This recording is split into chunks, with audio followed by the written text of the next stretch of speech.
cape on. Superhero day.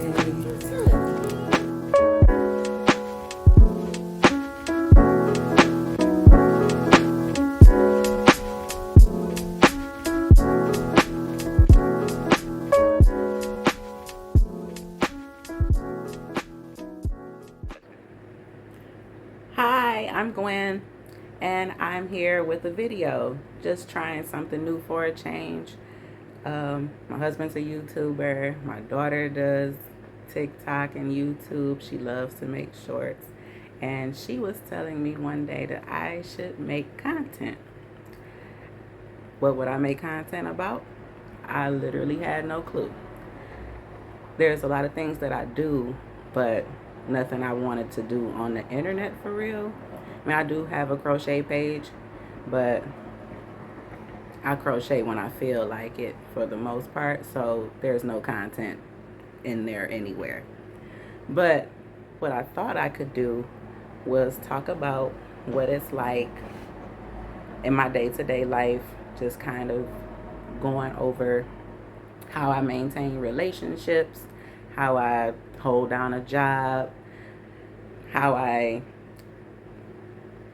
balance being a mother and a wife, all while living with schizoaffective disorder.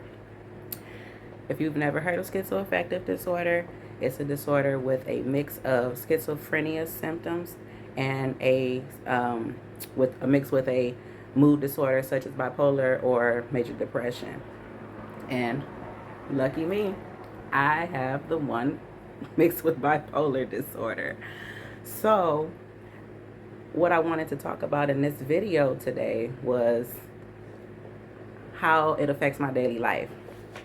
So in this video, you're going to hear me describe some of my different symptoms and how they've either interrupted my life or how I got through it. Of course, with my family's help. And I'm going to refer to these incidents as episodes.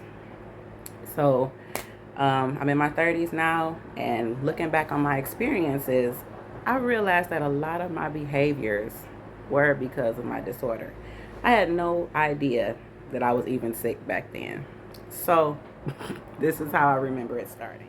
Years ago, when I was about 16 years old, I guess, 16 or 17, I actually did have psychotic symptoms that started to set in, and I didn't even know it, like, at all. There was a particular time in general that I remember just feeling different, like so different. I couldn't explain it at the time, and I don't think I can explain it now, but I didn't really think anything of it back then. I was young and whatever, but I had to absolutely avoid mirrors. I had to avoid them. I don't know exactly why that started, but I thought I was being recorded against my will. Especially if I had to take a shower. Like, if I had to go to the shower, use the bathroom or anything like that, that would make me have to be in front of a mirror or any type of reflective screen. I would have to cover it up. I would have to cover it up or just not go in there. Now, you know, the medicine chest, you can't just take it off the wall. So I used to just put a towel over it and go about my business. And I never thought anything of it, like, at all.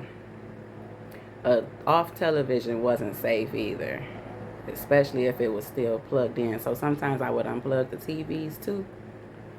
But I thought other people were watching my life on a screen, if that makes sense. On a screen that I couldn't see. Like I was being broadcasted somewhere in the world that I didn't know. But anyway, in my mind, I was just freaking out about it. But on the outside, I stayed pretty cool. And like I said, I never brought it up with anybody for real. I think I may have said something to maybe a couple people that were close to me at the time, just to let them know, like, why, just so they can, know why I'm being weird for a moment. And yeah, they just obliged, and they didn't ask me any questions. Nobody said anything to, it didn't seem to raise any alarms. So we ignored it. But I mean, that feeling went on for quite some time actually.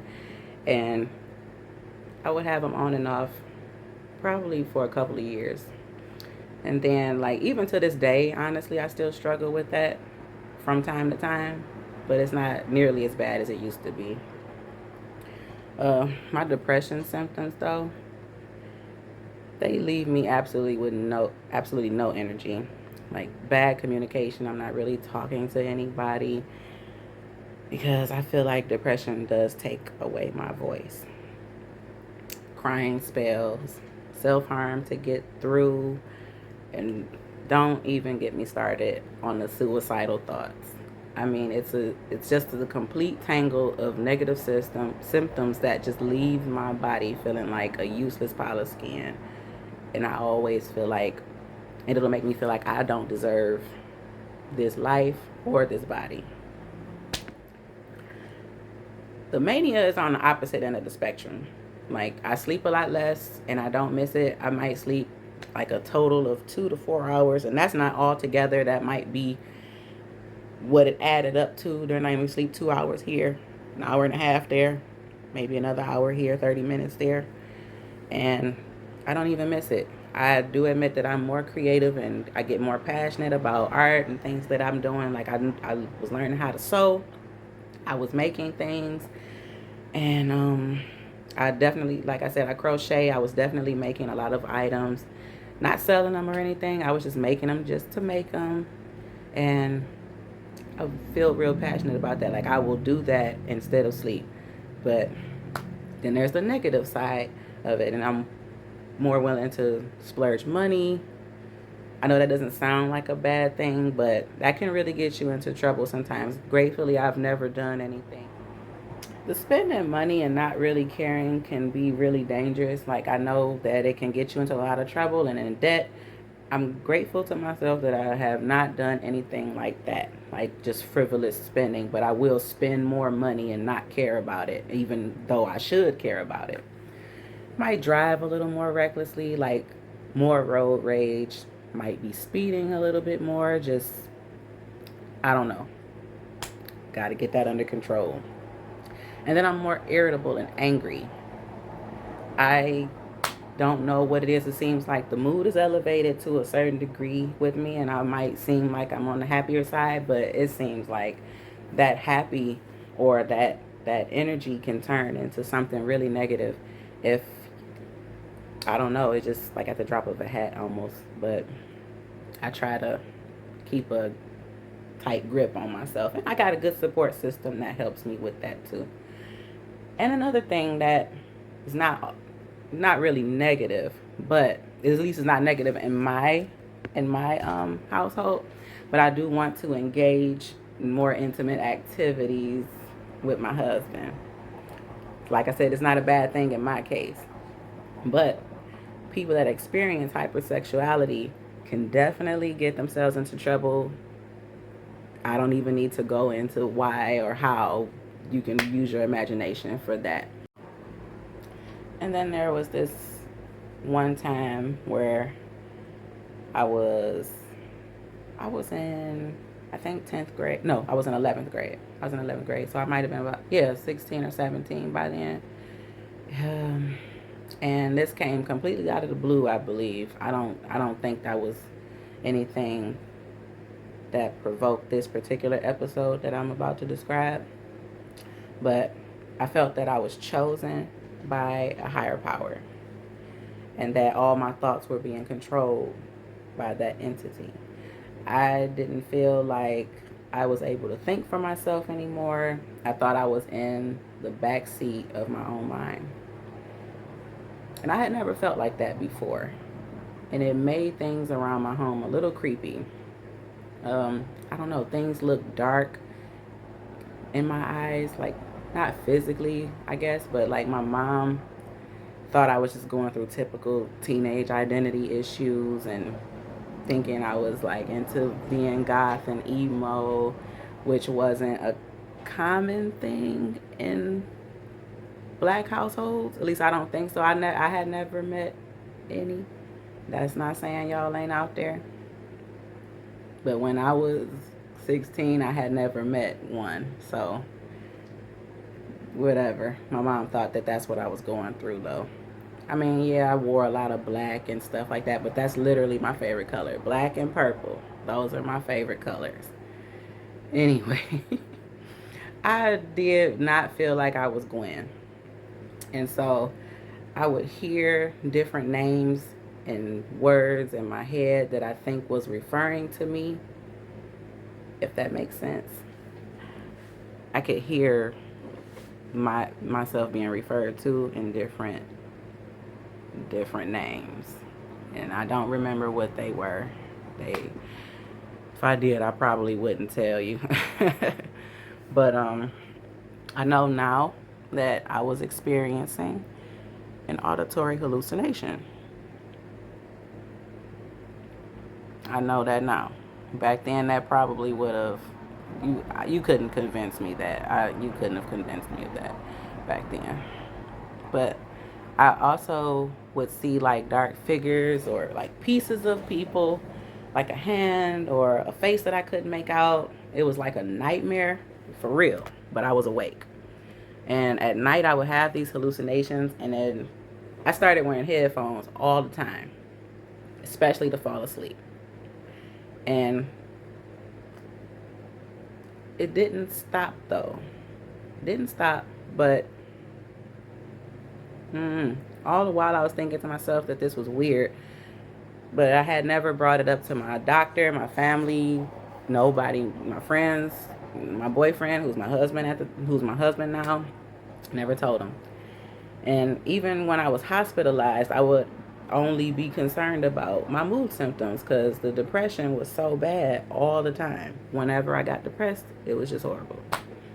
So that was what I would be more focused on. I wasn't even focused on the mania because I thought that the mania was me not being depressed and feeling good. Whatever. I went misguided for years. But back then, my nights would get so loud and overwhelming. And eventually there were times where I found myself wandering outside of the house in the middle of the night. Now, of course, my family would find me and I would be in trouble. My mom, bless her heart, had to go to work every day at 4 a.m. And she would stay with me until I could go to sleep at night. And sometimes she would take me to a 24-hour store. I don't even think they have that anymore. And then we would walk around and stuff. And sometimes we would shop. But most of the time we would just walk around until I got tired, or I would say, yeah, I'm ready for bed. She didn't even say, girl, I got to go to work in the morning. She never said anything like that to me. She just wanted to make sure I was okay. And I appreciate her for that too.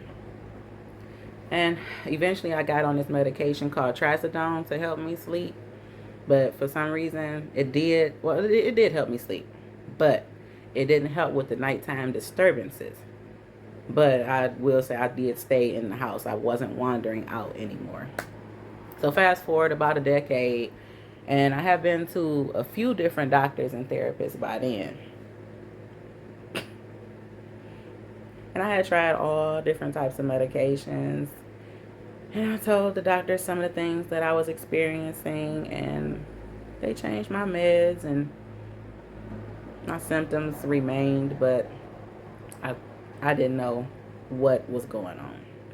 They were treating me for bipolar disorder with psychotic features, and I did feel satisfied with that diagnosis. I started doing research on it, like what all that entails and how to live well with the condition. And I mean, it seemed like this doctor at the time was really trying to help me, and I was cool with that. But getting older and learning more about myself, I should have been way more honest with my doctor, and I probably could have gotten the diagnosis sooner, and then, I don't know, maybe I could have taken better care of myself in my 20s. I don't know. Well, and here we are, and I think we can get I think I'm getting the right help now.